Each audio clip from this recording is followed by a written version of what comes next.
everyone, welcome back to Colours from Australia. So fair bit of time between videos, but this one took quite a while to prepare and do. So it's on the much loved topic of how to start your first caridina tank.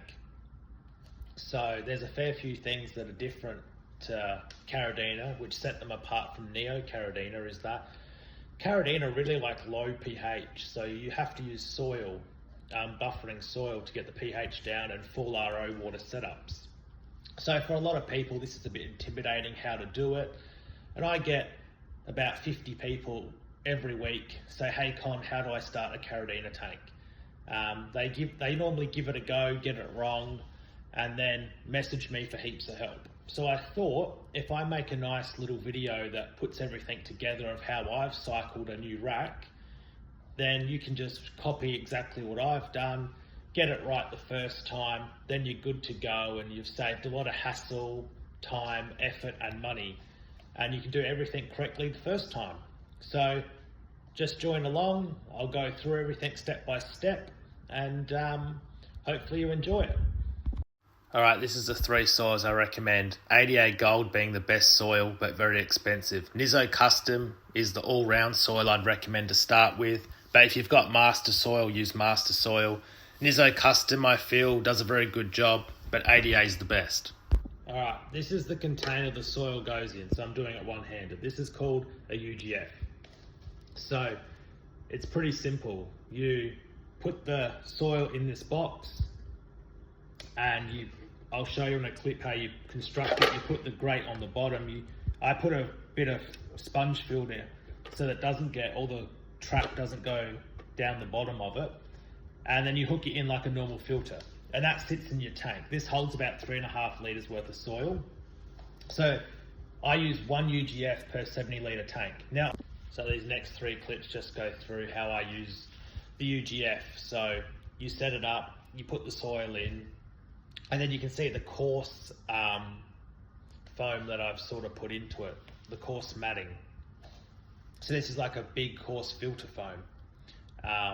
And that just goes on the bottom just to prevent all the particles falling through the grate. You're going to get silt go through there, but that just stops the heavy chunks of the soil getting in the bottom of your UGF.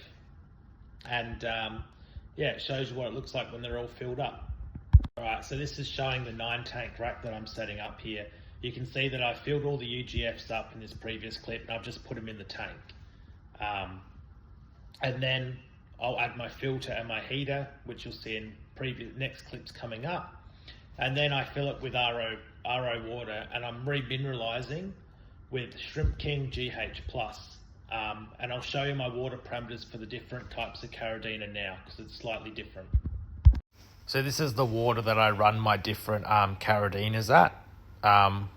Also remember, as the soil ages, the pH will slowly creep. So you should expect the pH to be about 5.5 with this setup, or a bit slightly lower depending what soil you choose in the early stage of the setup. And then as it ages, every 6 months it will go up a little bit and a little bit. PRLs are pretty tolerable to a bit of slightly high pH, but your Taiwan Bs aren't. So keep in mind you're going to have to replace the soil as the pH slowly creeps and creeps. Alright, in this clip you've seen I've filled it up with RO water mineralized with GH Shrimp King, and I've got a sponge filter in there, a medium size, and a 100-watt heater.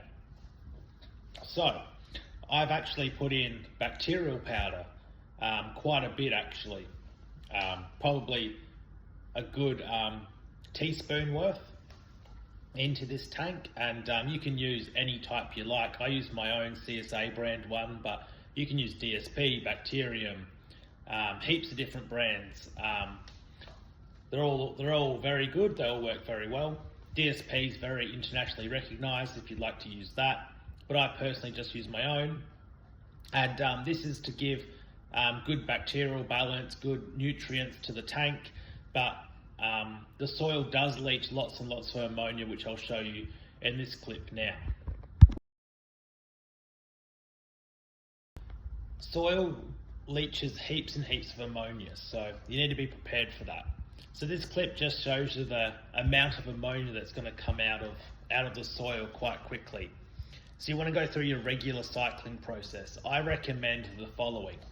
Let the tank go for 3 weeks. You should be able to build a lot of green walls. Don't worry about the ammonia. After 3 weeks, do a 50% water change and add more, either CSA bacteria powder, bacterium, DSP. Add some more about 3-week mark. Then monitor the ammonia again. I'll show you a clip what 3 weeks after ammonia looks like after the water change. The ammonia might build up again, and then by about week 6 you should get a fair bit of conversion into your other products, and then by week 8 do a test again and the tank should be pretty much cycled. You should have heaps of nitrate, and then it should be good to go.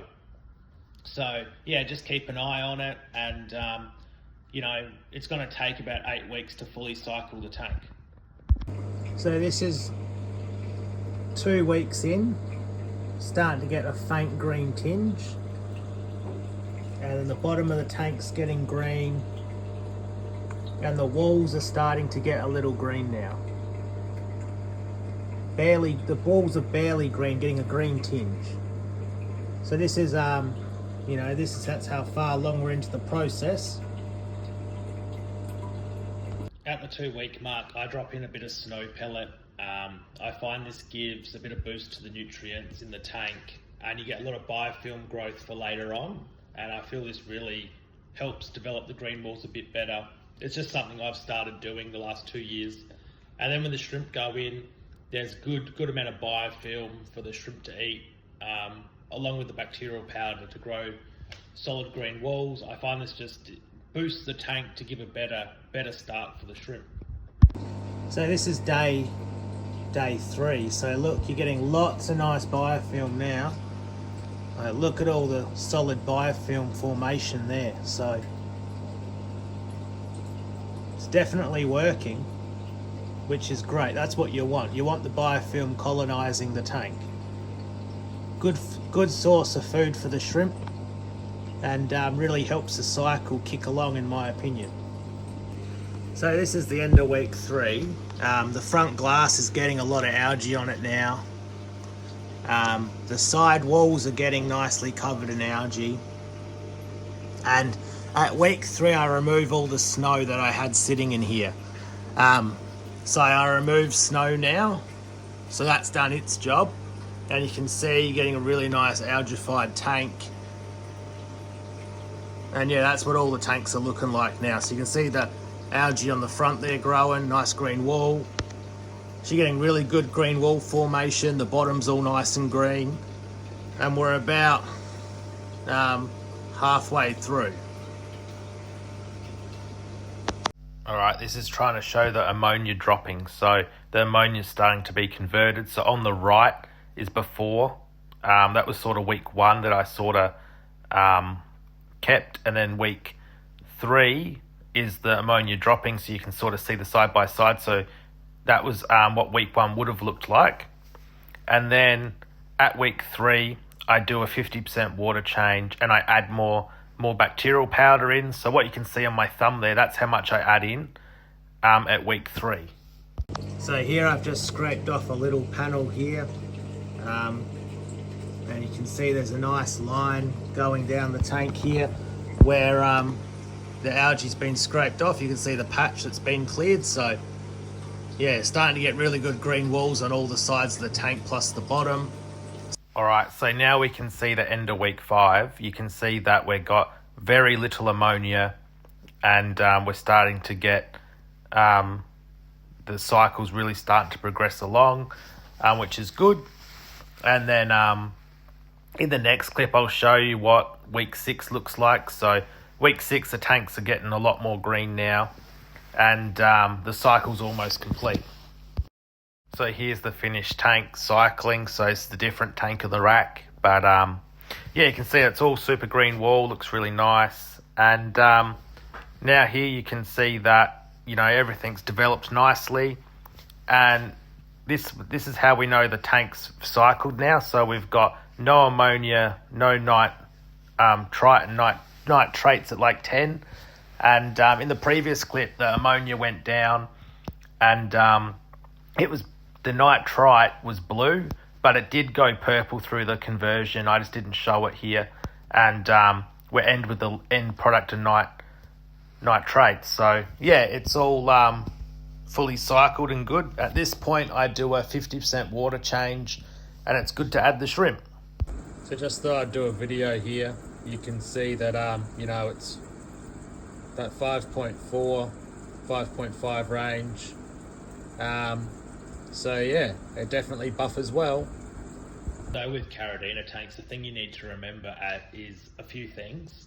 The reason you use the soil is caridina like low pH water, acidic water. They breed and thrive in this water really well.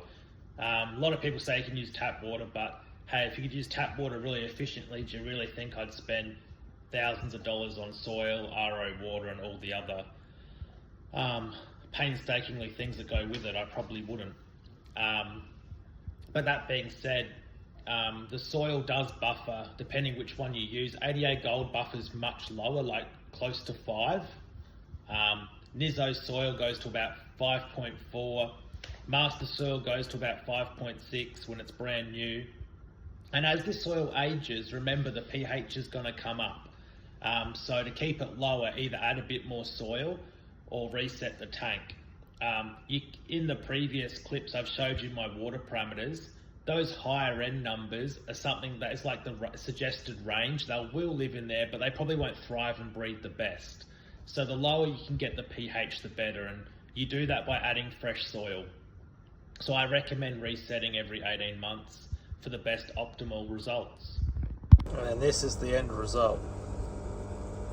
Super solid green walls. Real nice. And yeah, I moved some royals in there and they're looking really nice. And yeah, that's sort of how the tank looks when it's finished.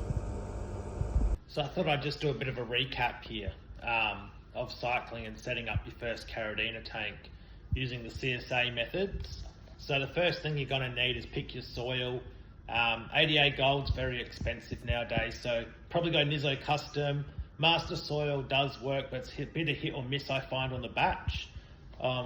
Between different batches and manufacturer dates a bit different, so Nizo Custom's probably your all-round soil, unless you're really gung-ho and want to fork out for 88 Gold in Australia, but that's what I'd probably go with for your first tank. I use Shrimp King GH mineral for all my RO remineralization now, so I just thought I'd let you know that. And then when you're cycling it, for a 70 litre tank, fill up the UGF and then sprinkle maybe 250 mils of soil on the bottom. You don't have to do the 1:10 ratio if you don't want to. It's just a beginner's guide, that 1:10 ratio, because you can add, it's better to add too much soil than not enough. If you don't add enough soil, the tank won't buffer for very long and you have to keep adding more and more soil. And then you just want to follow the cycling process, add your bacteria powder in, wait for the green walls to develop. And if you follow this video, you should have a good, nice cycle tank by the end of it. If you got any questions, feel free to message me at Colour Shrimp Australia. Really try to help everyone out, but this video, I thought I'd just make it today because I get so many people send me messages for help, and if you watch this whole video, it should explain how to do everything pretty easily in a nice flow through manner. And happy shrimp keeping. All the best. Thanks.